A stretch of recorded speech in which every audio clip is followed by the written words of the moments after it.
This is going to be a video now. Some prepper tips for surviving the winter time, or apocalypse winter, or whatever kind of fancy dramatic name you want to give it, or as we call it around here, normal getting ready for the cold season. So here we go. First off, everybody needs cold weather clothes, jackets, coveralls, you know, things like that. It's not cold enough here yet.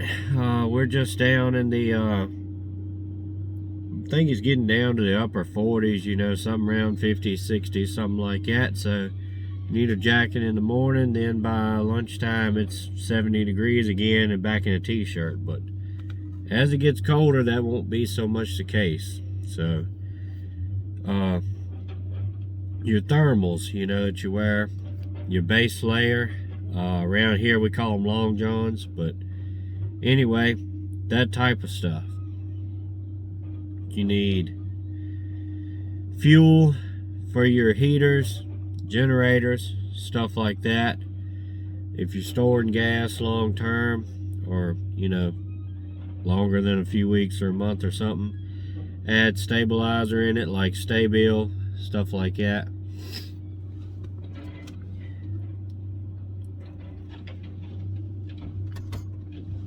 Also, as you can probably tell by my voice and, you know, breathing through my mouth and all, changing the weather always messes my sinuses up. So, you know, things like cough drops and, you know, different things like that, it's a good thing to keep handy.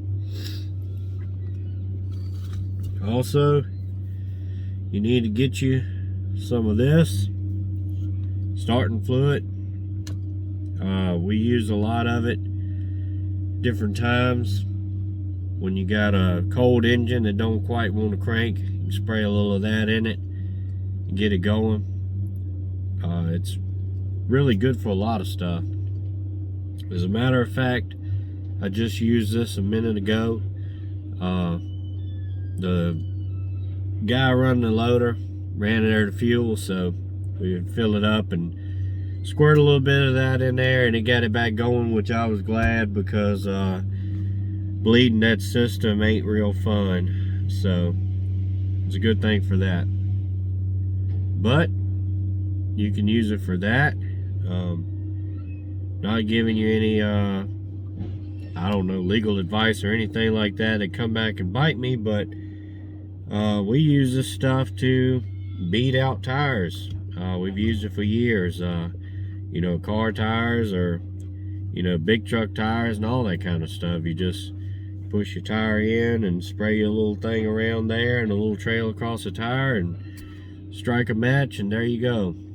You don't want to use too much, but anyway, maybe one day I can do a demonstration video or something like that. But we've done it for years. You can also use it killing bees. You got a bee nest or something like that and you don't have any wasp spray. It doesn't have the range that wasp spray has, but it can be done. You can use it to clean, you know, grease and oil off of things and stuff like that. But anyway, that aside, back to the wintertime stuff. You want to change your fuel filters, especially if you have diesel engines, you know, tractors and trucks and stuff like that.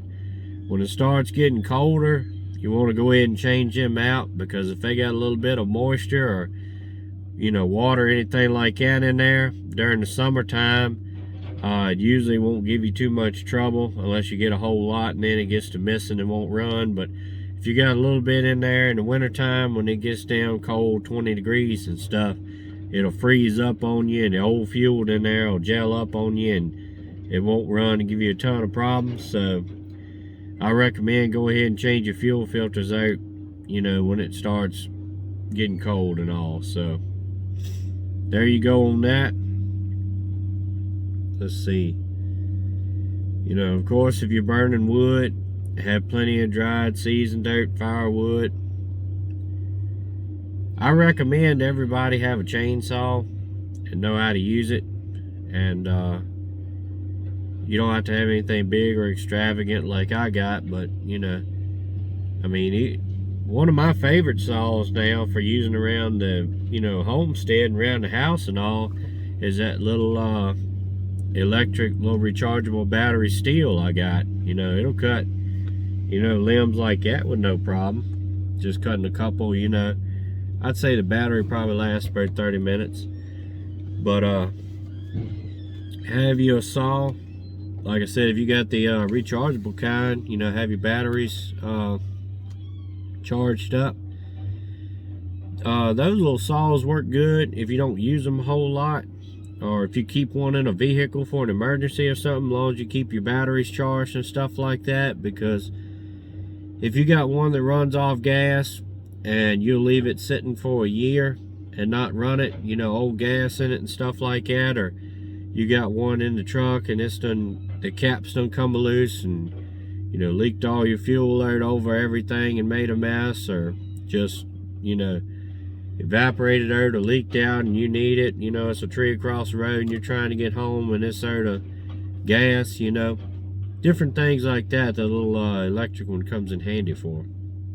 But so have your batteries charged, or if you have gas, you know, have fresh gas, crank them up every month or so and let them run a little bit, and, you know, keep them maintained up like that, and sharpen your chain. Or if you don't know how to do that, get a new chain, because in the winter time you get a lot of snowstorms and, you know, the cold.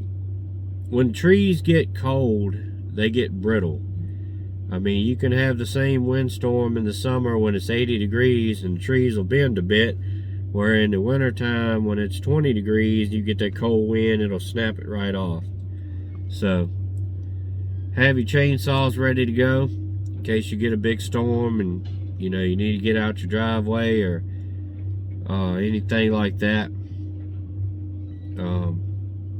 Which anybody that's got homestead, farm, or anything like that, I don't have to tell you that, you know, keep your fences checked in the winter time when you get snow and storms and stuff like that, and make sure it ain't trees down on them or anything like that, because if you're farming a homestead, you've already learned that the hard way probably. So far I hadn't had too much trouble with it. I've got a lot of trees around where I got my fence though. I want to get that whole wood spot fenced in, but I ain't got it yet, so that's going to be a concern for me, especially if we get snow and stuff. I'm going to have to keep that clean and maintained and all that, because chasing animals suck. But anyway, just some things to think about. We don't really get a lot of snow up here, to be honest with you, in Virginia. We really don't have, you know, if we get a foot, we done really done something.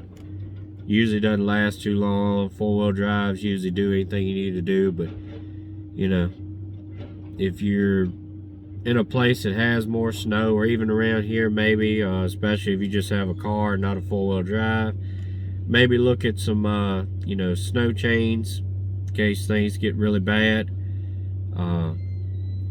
You know, tow straps in case you need to be pulled out of a ditch or need to help somebody else out of a ditch.